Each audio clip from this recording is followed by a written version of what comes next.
샬롬. 전 시간에 이어서 버나드의 명상적 신비체험 둘째, 사랑입니다. 사랑은 버나드 신비주의의 핵심입니다.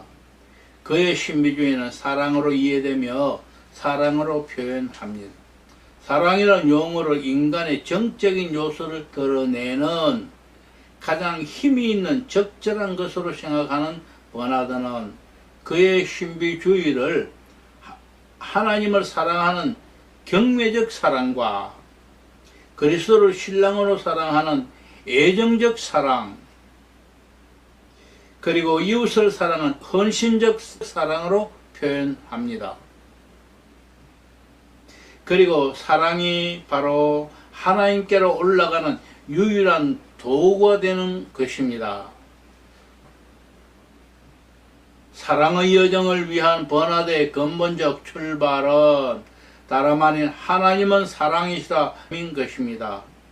버나드에게 이 구절은 하나님에 대한 가장 중요한 표현이고 하나님 전부를 말하는 것이라고 해도 과언이 아닙니다.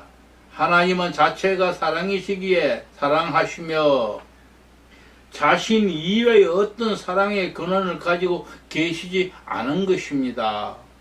그러므로 하나님은 그렇게 열정적으로 사랑하시는 것입니다. 하나님께서 사랑을 가지고 계신다는 정도가 아니고 하나님은 사랑 그 자체이십니다. 버나드는 하나님의 속성을 네 가지로 설명합니다. 그것은 영원성, 사랑, 권능, 지혜입니다. 이 중에 버나드 가장 중요한 것은 사랑입니다. 그리고 우리로부터 원하시는 것도 하나님을 향한 우리의 사랑입니다. 우리가 하나님께 올라가는 사랑의 단계는 하나님의 사랑에 대한 인간의 반응으로 이루어졌다고 버나드는 생각합니다. 사랑은 인간이 가지고 있는 자연적 능력으로 지적 능력과 함께 인간의 본질을 구성하고 있는 동기 유발의 힘입니다. 버나드는 사랑의 기능이 타락한 인간의 죄성으로 인하여 왜곡되었음에도 불구하고 여전히 존재하고 활동하고 있다고 봅니다.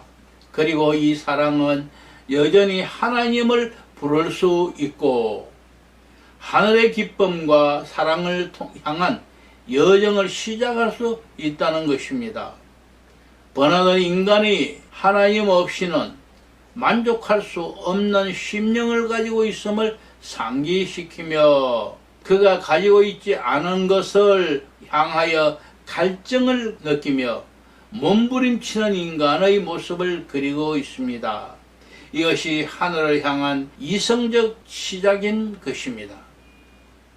타락한 인간의 문제는 하나님을 사랑하는 이유가 무엇인지 모르는 것이라는 버나드의 말입니다.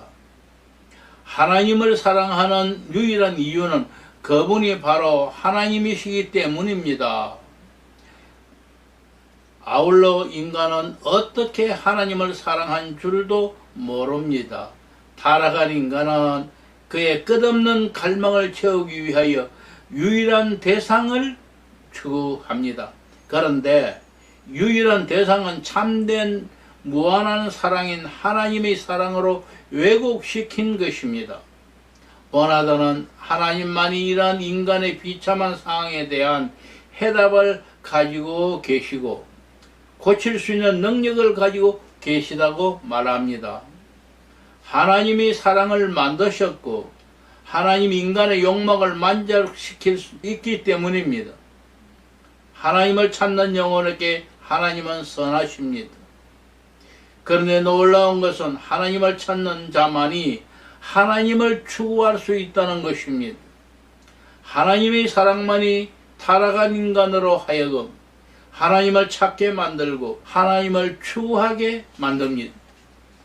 타락한 인간에게 먼저 보내시는 하나님의 사랑은 그를 이기적이고 육신적인 사랑의 수준에서 만나야 하는 불가피한 상황 가운데 오시는 것입니다. 이것이 성육신의 특성이고 이유입니다. 하나님의 사랑이 타락한 인간의 가장 낮은 단계로 오셔서 인간을 만나셨기 때문에 인간의 사랑의 단계를 통과하여 인간이 이기적이고 육신적인 가장 낮은 사랑에서 성숙한 사랑의 수준으로 올라가야 하는 과정이 절대적으로 필요하다고 버나드는 말합니다. 육신의 사랑은 인간이 무엇보다도 자기 자신을 위하여 자신을 사랑하는 것을 말합니다. 이 육신의 사랑은 인간의 사랑을 왜곡시킨 타락한 사랑입니다. 우리의 이기적인 사랑을 재구성하고 확장시켜야 합니다. 첫 번째는 그리스도의 그 구속사역의 성육신적 사랑이고, 두 번째는 이웃의 죄악과 일상의 필요를 인식하며 우리 자신의 쾌락을 자제하고 서로를 도우려는 사랑의 마음을 갖는 것입니다. 성육신으로 오셔서 하나님의 사랑을 인간 수준으로 낮춰 보여주신 하나님은 이 땅에서 보이신 그리스도의 행적과 모범을 통하여 인간의 사랑을 이끌어 올리시는 작업을 합니다. 그는 결국 자기 자신을 위하여 믿음으로 하나님을 찾게 되는 것입니다. 그런데 이러한 사랑이 자기 자신의 필요에 의하여 하나님을 찾게 되었다가 하나님을 위하여 하나님을 사랑하게 되는 것입니다. 하나님의 사랑이 성육신하신 그리스도를 통하여 인간에게 전달되어 인간을 끌어올리고 타락한 인간이 가지고 있는 자기 중심적인 이기적인 사랑을 점점 하나님을 향한, 그리고 하나님을 위한 사랑으로 인도하는 것입니다. 버나드는 인간이 성육신하신 그리스도의 행적과 모습을 보고 육신적 사랑으로 그와 관계를 맺는다고 말합니다. 그의 구체적인 행적들을 보면 그 흠모를 통하여 우리의 모습이 변화되어 나아간다는 것입니다. 그러나 이제는 그 변화를 유발시킨 진정한 내면의 상태를 버나드는 말합니다. 그리고 진리 안에서 자신을 보는 마음보다 더 영광스러운 것은 없다고 버나드는 생각합니다. 마음은 겸손하고 경외적이며 거룩한 두려움으로 채워져 있는 양심의 영광을 얻게 할 만한 것들을 경계한다고 말합니다. 영혼의 다른 어떤 특징보다 이런 것들이 하나님의 눈을 빛나게 할 영광이라는 것입니다. 그리고 그 거룩함과 순수함의 아름다움으로 옷 입혀져 있는 마음은 행복한 것이라고 버나드는 가르칩니다. 영혼이 이 정도의 단계에 도달하면 영혼은 이제 결혼을 생각한다고 버나드는 말합니다. 그녀는 그와 유사성 때문에 더 이상 그가 공포의 대상일 필요가 없다는 것입니다. 그리고 그녀의 사랑의 고백은 곧 결혼을 의미하는 것입니다. 사도들이 모든 것을 다 버리고 당신을 따랐다고 한 것처럼 교회와 그리스도 사이의 영적 결혼도 비슷한 모양을 띠고 있다고 버나드는 가르칩니다. 마찬가지로 우리가 모든 것을 버리고 우리의 모든 의지와 욕망을 그리스도에게 부착시키며 그리스도를 위하여 살고 그리스도에 따라 그의 삶을 지배하고 그리스도에 의하여 열매를 맺을 때 나에게는 사는 것이 그리스도요 유익하니라는 말이 나올 수 있습니다. 그녀는 항상 충성스럽고 그와 함께 할 것을 믿는 것이라고 버나드는 가르칩니다. 성육신으로 표현된 하나님의 사랑은 이제 그리스도와 인간의 사랑을 형성시켰습니다. 그리고 그리스도와 인간의 사랑을 버나드의 영해에 따라 결혼관계로 비유되어 소개됩니다. 버나드는 그리스도를 향한 우리의 사랑이 순수해야 함을 지적합니다. 그러나 부부간의 사랑은 그 어떤 개인적인 유익도 바라지 않는다는 것입니다. 순수한 사랑은 무엇을 바라는 소망을 가지고 있지 않다고 버나드는 말합니다. 순수한 사랑은 그 힘을 소망으로부터 공급받지 않는다는 것입니다. 신랑을 향한 신부의 사랑이 바로 그런 것입니다. 신부의 사랑은 오직 사랑 그 자체일 뿐입니다. 버나드는 이 신부의 사랑을 순수하고 다른 목적이 없는 전폭적인 애정으로 이해합니다. 버나드는 이 시점에서 하나님이 사랑을 가지고 계신 분 정도가 아니고 사랑 그 자체이시라는 것을 기억시킵니다. 그리스도를 향한 신부의 사랑, 즉 자기 자신은 없고 그 무엇도 바라는 것이 없는 완전히 흡입되어 있는 사랑이 하나님의 사랑에 가장 가까이 접근하는 사랑이라고 버나드는 말합니다.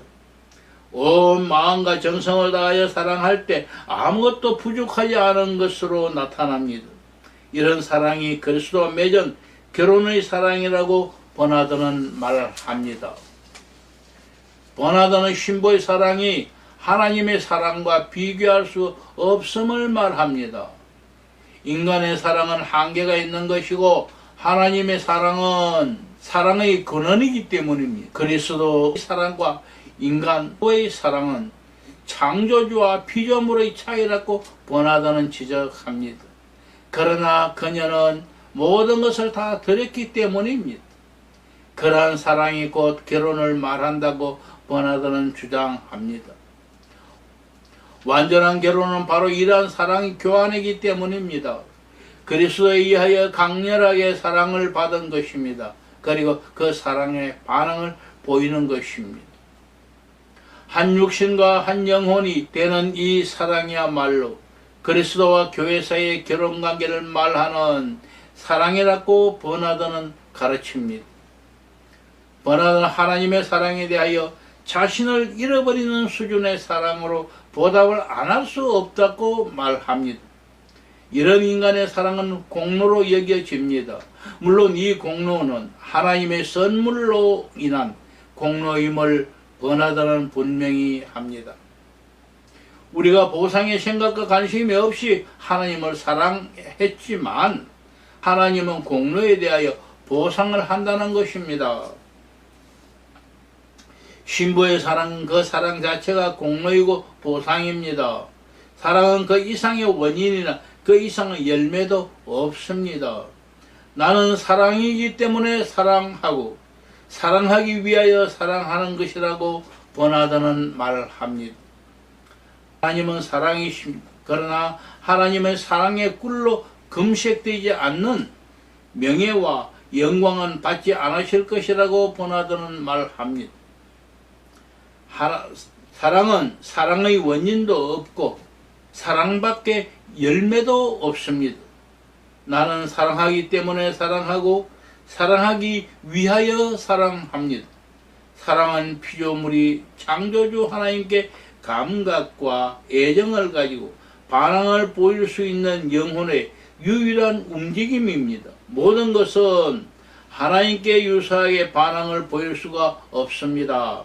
그러나 사랑만큼은 비록 동일하지는 않을지라도 유사하게 하나님께 반응을 보일 수 있는 것입니다. 나는 하나님께서 나를 향한 미소를 정당화할 것입니다.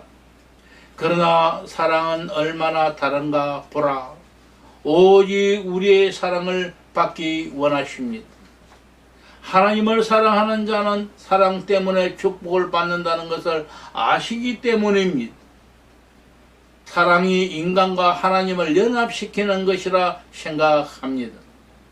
그러나 동시에 버나드와 같은 애정적 신비주의자들은 하나님을 알고 그분께로 인도되어지는 과정에서 지성의 역할이 크다는 것을 인식하고 있음을 간과해서는 안 됩니다. 하나님께서 사랑인 동시에 진리라는 사실은 버나드가 말하는 신부의 사랑이 달콤하고 격렬함과 동시에 현명하고 신중하며 이성적임을 의미하는 것입니다. 버나드는 오직 사랑만이 이 세상에서 하나님을 얻을 수 있다고 생각합니다. 지식은 하나님을 얻을 수가 없다고 생각합니다. 이 과정의 시작에서 그리스도는 그의 구원의 신비를 가지고 영혼을 밝히며 자신의 타락한 상태를 겸손하게 인식시키는 지성을 조명하고, 그리고 마침내는 이 모든 지식이 사랑으로 상승하는 것입니다. 신비주의는 하나님과의 합일이 궁극적인 목적입니다. 그러나 버나드의 합일의 성격은 존재론적 합일이 아니고 의지의 합일입니다. 버나드는 사랑을 통하여 인간의 의지가 하나님의 의지와 합일하는 목표를 향하여 나아가야 한다고 말합니다. 이것이 버나드의 어스틴적 신비주의 특징입니다. 인간이 하나님과 합일하는 과정은 하나님의 은혜가 근본적 바탕으로 이루고 있습니다. 순수 인간의 노력으로 되는 것이 아니고 하나님께서 이끄시고 인도할 것입니다. 동시에 인간은 이를 이루기 위하여 나름대로의 노력을 해야 합니다. 거룩하고 순수한 사랑을 갖기 위하여 추구해야 합니다. 그리스도를 닮아가며 신랑 되시는 그리스도와 사랑을 나누고 그와 점점 가까워지고 하나가 된다는 것입니다. 중세시대에 하나님과 유사하게 되는 것은 오직 사랑을 통해서였습니다. 사랑은 순수한 사랑이어야 합니다. 오직 사랑 그 자체를 위한 사랑이어야 한다는 것입니다. 종교개혁은 사랑 중심의 원칙을 믿음 중심의 원칙으로 전환했습니다. 사랑을 통하여 이루어지는 점차적인 과정보다는 믿음을 통하여 적극적으로 이루어지는 칭의의 관계를 중시했습니다. 중세시대 인간의 노력을 통한 공로 사상이 제거되었기 때문입니다. 루터는 사랑보다는 믿음의 원칙을 중시했습니다. 루터는 사랑을 선행 개념으로 보았던 것입니다. 회개하고 믿음으로 그리스도를 통하여 하나님과 하나 되는 관계 형성이 우선이고 그 후에 사랑이 선행으로 나타나는 것을 말하는 것입니다. 루터는 사랑을 선행 개념으로 보았던 것입니다. 그러나 버나드의 사랑 개념은 다릅니다. 사랑을 선행으로 보는 것이 아닙니다. 버나드는 사랑을 마음의 상태 또는 성령의 상태를 말하는 것으로 보았습니다. 이기적인 사랑이 아니고 비이기적인 사랑, 나를 위하여 하나님을 사랑하는 사랑이 아니고 하나님을 위하여 하나님을 사랑하는 사랑, 그리고 나는 없어지고 오직 하나님만 사랑하는 사랑을 말했습니다. 버나드 신비주의는 이 사랑을 그리스도의 사랑으로 보았습니다. 앞에서 본 것처럼 버나드는 이러한 중세 스콜라주의와는 달랐습니다. 버나드의 하나님과 합의를 위한 유사와 사랑의 방법은 칭의를 얻은 자가 성화의 과정에서 겪는 하나님과의 교제 차원으로 해석해야 합니다. 그리스도와 결혼관계를 갖는 것도 버나드 신비주의에서는 그리스도와의 교제를 보아야 합니다. 비록 종교개혁 때처럼 칭의와 성화를 분명히 구별하여 보여주지는 않았지만 이미 앞에서 사랑의 네 단계를 통하여 근본적으로 칭의를 이룬 관계가 있다는 것을 전제로 그 다음 단계들을 성화의 과정으로 보며 성화의 과정은 결국 그리스도를 닮아가는 과정으로 보며 그리스도와의 교제를 말하는 것입니다.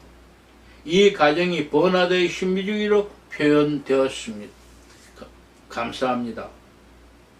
다음 강의는 하나님과의 합일입니다.